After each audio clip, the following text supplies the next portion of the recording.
Welcome to another edition of Back Nine Report TV. In this show, we talk about the Inverness Club in Toledo, Ohio. An iconic Donald Ross design is getting a facelift. Bernhard Langer is setting unbelievable records on the Champions Tour. Fred Ridley begins a new era at Augusta National Golf Club. And technology is completely changing the face of golf forever.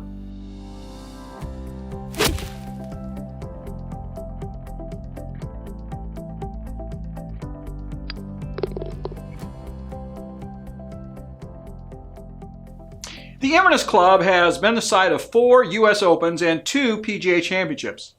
Legendary names such as Ted Ray, Dick Mayer, Billy Burke, Hale Irwin, Bob Tway, and Paul Azinger all hoisted major trophies at Inverness. Ray beat Harry Vardon in 1920, and the great Bobby Jones played in his first U.S. Open at Inverness that same year. Ohio's own Jack Nicklaus made his inaugural U.S. Open appearance in 1957. However, the last major championship was held here 24 years ago, completely missing the Tiger Woods era. More recently, 2 U.S. Senior Opens, 2003 and 2011, have been held in Toledo, but the USGA and PGA of America have not been interested in awarding a new championship to the current configuration of the golf course. Something had to be done to attract a major golf tournament to one of the most iconic golf courses in the country. When the current head professional at Inverness, Derek Brody, arrived in Toledo 5 years ago, he felt a master plan needed to be created to accomplish the work necessary to bring the historic Donald Ross course up to date. As all of us get older, we need an update occasionally. That was the case with Inverness. Brody, along with club president Steve Mitchell, general manager Joe Furco, and green superintendent Chad Mark, created a list of items that needed to be addressed to make Inverness relevant in today's high-tech golf world. They also laid out a systemized attack to solve these problems. The first step was the total reseeding of the course a few years ago. Most of the grass that was on Inverness was the original seeding from over 100 years ago. It had to be replaced with newer and more hardy and playable grasses. When Mark left Inverness in February to take the same position at Muirfield Village, Inverness hired John Zimmers, one of the most respected superintendents in the country. Zimmers had spent 18 years at Oakmont and has extensive experience preparing golf courses for USGA championships. He oversaw Oakmont for both the 2007 and 2016 U.S. Opens, plus the 2010 U.S. Women's Open and 2003 U.S. Amateur. When Inverness began the search for the right person to take on the solemn duty of maintaining the Ross legacy, but renovating the course to accommodate today's 350-yard drives and modern technology, one interview stood out from the others. Andrew Green is a relatively new name in a deep field of golf course architects that includes Tom Doak, Gil Hance, the team of Bill Coore and Ben Crenshaw, Tom Fazio, and more.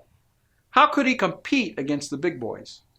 Green has paid his dues in the golf design industry. He worked for 14 years digging in the dirt and becoming a lead designer for McDonald & Sons, one of the foremost golf course design and construction firms in the world. He recently completed a renovation of Oak Hill in Rochester that has received rave reviews among golf purists. Oak Hill is another iconic Ross design created a couple of years prior to Inverness. Plus, he wowed the Inverness committee in his initial interview. He had done his homework by visiting the USGA Museum and finding original photographs of the course that accurately reflected Ross's original designs. Photos that no one in Toledo had ever seen or even were aware existed. He fully understood what the committee was seeking and had sketches of designs prepared to answer their questions. In that very first meeting, he impressed Inverness with his knowledge of Ross as well as the course and what it would take to bring Inverness into the 21st century. The decision was made only last fall to hire Green, and what has been accomplished in one short year is amazing. One of Green's more interesting ideas that garnered Inverness's attention was the recreation of 4 green complexes that had been lost over the years, but were present in the original Ross routing. These new holes also solved the problem of rerouting 3 of the par 3 holes to help with playability. One of the complaints over the years about Inverness was that all 4 of the par 3 holes went the same direction.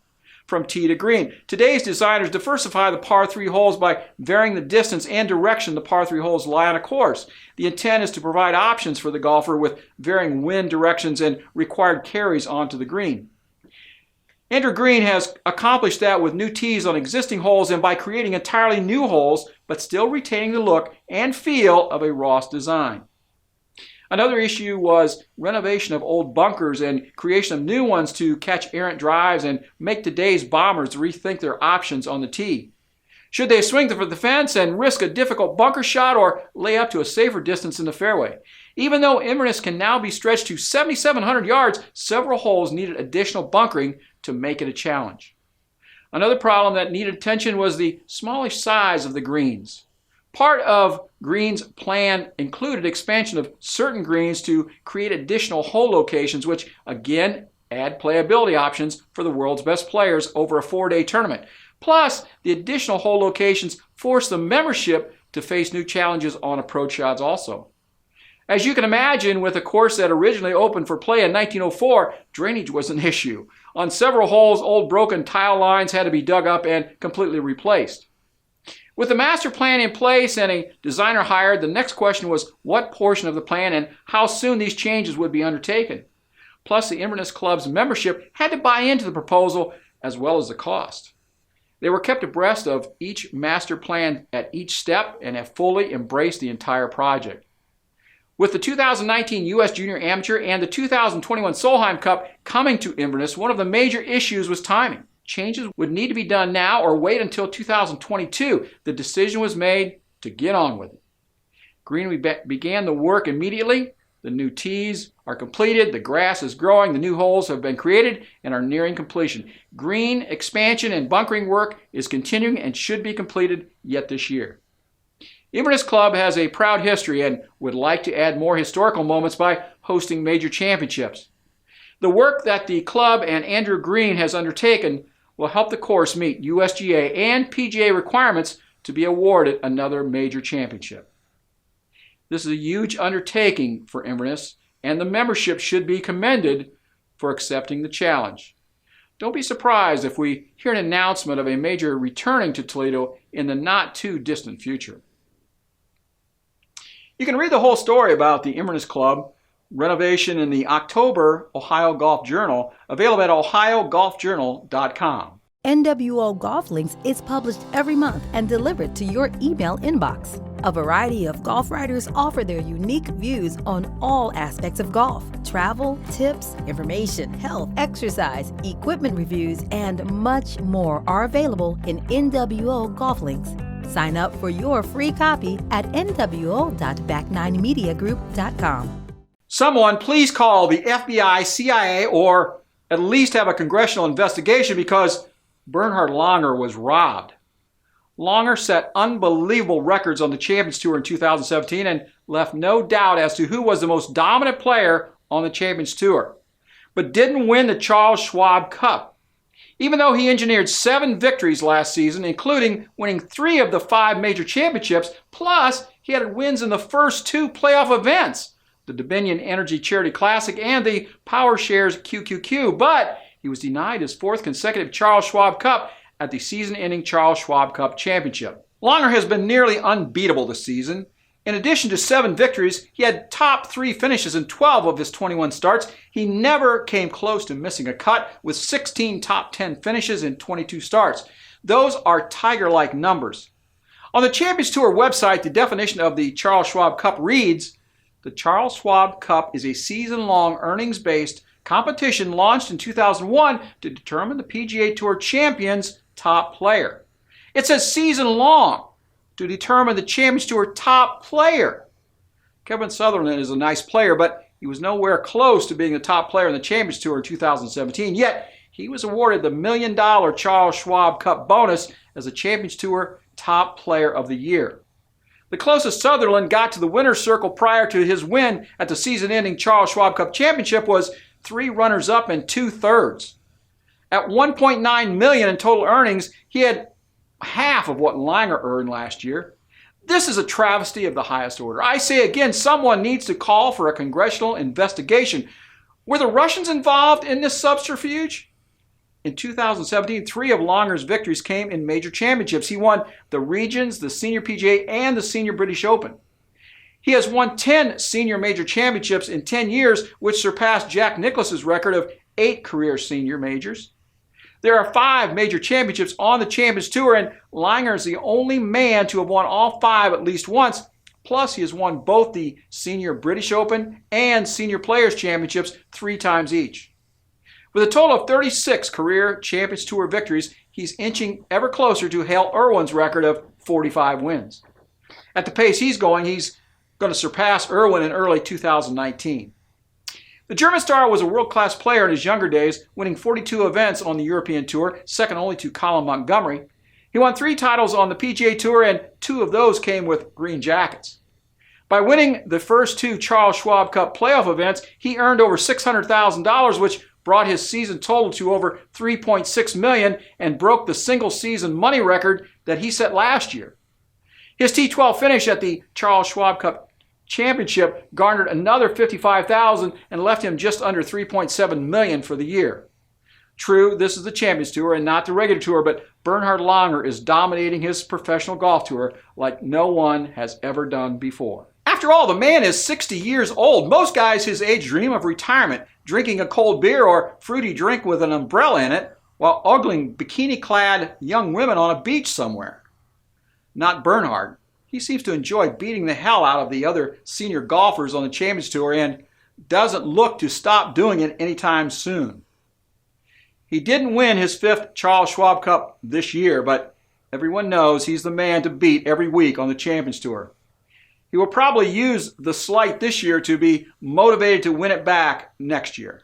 Fred Ridley became the newest chairman of Augusta National in October, taking over for retiring Billy Payne. He met with several media, and here is a summary of those conversations. Jaime Diaz wrote in Golf Week, when he asked about possible changes to the course and the famed 13th hole where land purchased last year from the adjoining Augusta Country Club presents many alternatives, one of which could be to lengthen the current 510-yard par 5, revered by many for its nuanced and dramatic second shot, but which in recent years has increasingly been reached with a drive and a mid or even short iron. Ridley answered, no decisions have been made to do anything with the 13th hole. But he hinted it really goes back to the underlying philosophy of the challenge that the golf course should present. Jones had a great quote about the 13th hole that the second shot should entail a momentous decision whether or not to try for the green. That says it all. So we're looking at opportunities there. Does Ridley plan to oversee more lengthening of the course similar to what Hootie Johnson initiated while chairman in the early 2000s to combat greater lengths golfers today are carrying the ball? Or perhaps even look into the development of a special rolled back ball for the tournament? Ridley said the ball is an idea Mr. Johnson introduced, and I guess I would say that I hope that is not something that we would ever have to do, but I will say that we are committed to do whatever is necessary to preserve the integrity of the Augusta National Golf Course. Don't know exactly where the line is, but it's something that we are certainly watching. I wouldn't take anything off the table. The words committed to do whatever is necessary to preserve the integrity of Augusta National Golf Course quickly spring out to me and tell me that everything is on the table with Ridley and the Augusta National membership for changes in ball restrictions in the future. Fred Ridley is a very successful attorney, a former U.S. amateur champion, and the only chairman to have ever played in the Masters. He has a deep appreciation for all things Bobby Jones and Alister MacKenzie.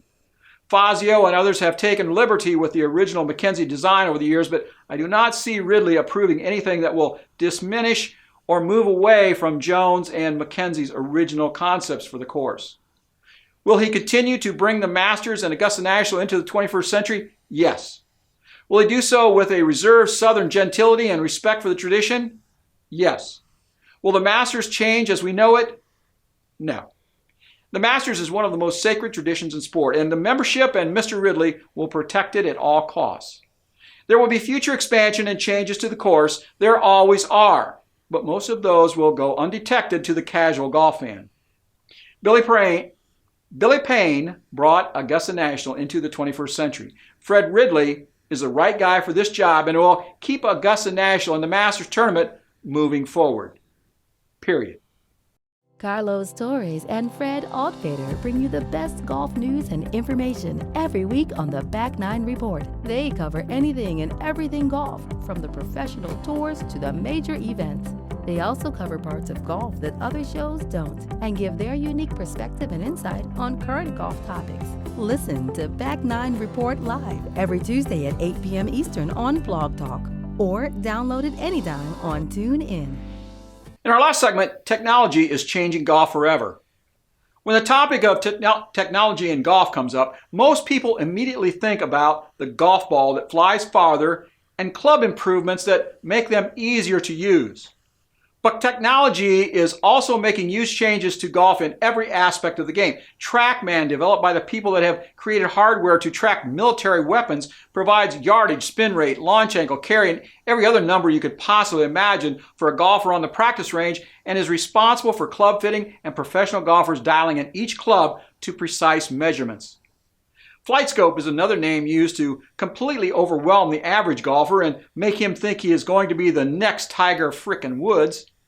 Technology, TrackMan, FlightScope, spin rate, launch angle, ball speed, oh my, is it all too much?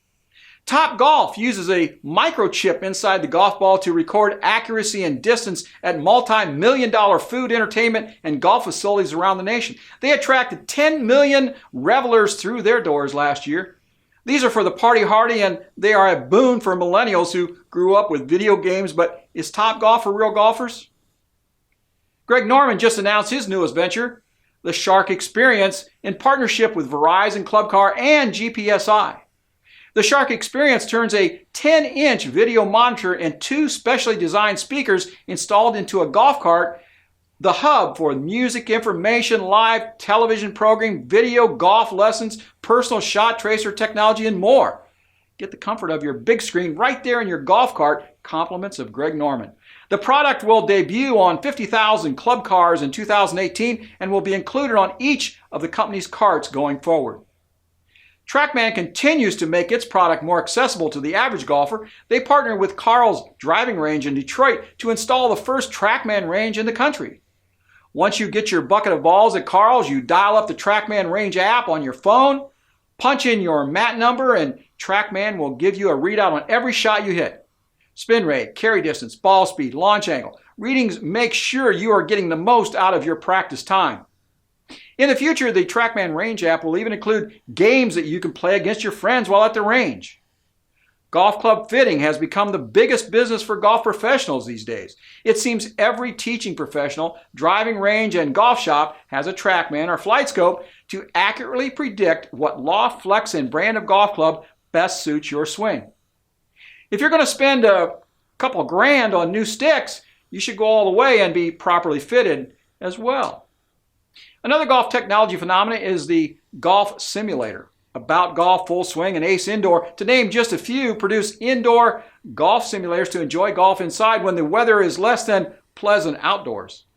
Golfaholics can continue to get in their appointed rounds using the latest and greatest technology. It seems everyone on a golf course has a rangefinder and loves to slow down play and use it. It doesn't matter that a golfer can't hit his 900 and 125 yards consistently, at least he thinks he can and pulls it out of the bag anyway, then dumps his approach shot into the bunker. Is all of this high-tech gadgetry right for the average golfer? As long as they will buy it, the companies will continue to produce it. Where does it end? It's not going to end anytime soon. Large corporations are banking on the fact that golfers will go to great lengths to grab up anything that they think will make them a better golfer. We're also technology advanced that it seems to be completely normal to carry our technology fetish onto the golf course. That's our show for today.